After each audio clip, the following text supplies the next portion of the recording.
So let's construct a continuous potential. So let's say that V of x looks like this. Let's actually make it,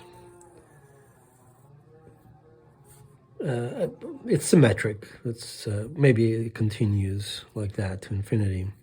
So it's symmetric, let's say. And let's say that we want to consider eigenfunctions of energy such that the energy has that value. So what we notice is that here, right, the energy is greater than the potential, and then the opposite is true here. So what does the Schrodinger equation look like, or the time-independent Schrodinger equation?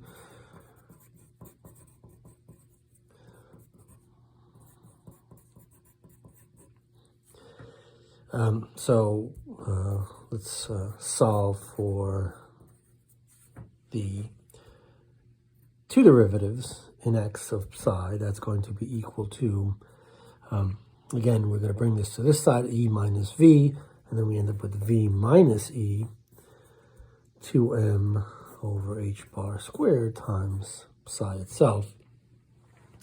And so in this region in here, we will have, let's draw a psi of x, so we can consider energy eigenfunctions. Let's say maybe the lowest energy. So if we sort of take these 2 points and we put them here,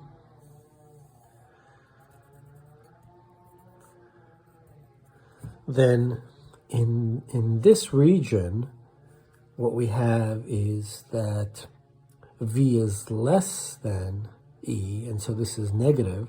And so what the function is, what this equation is telling us is that the bending of the eigenfunction has to be such that it's minus the wave function. So if the wave function in here is positive, then minus the wave function means that the bending is downward, right? So it has to be toward the x-axis.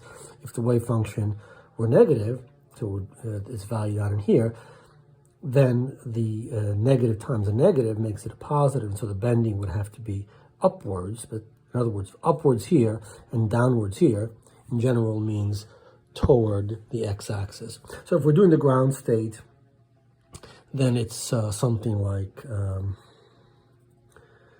that, sort of symmetric.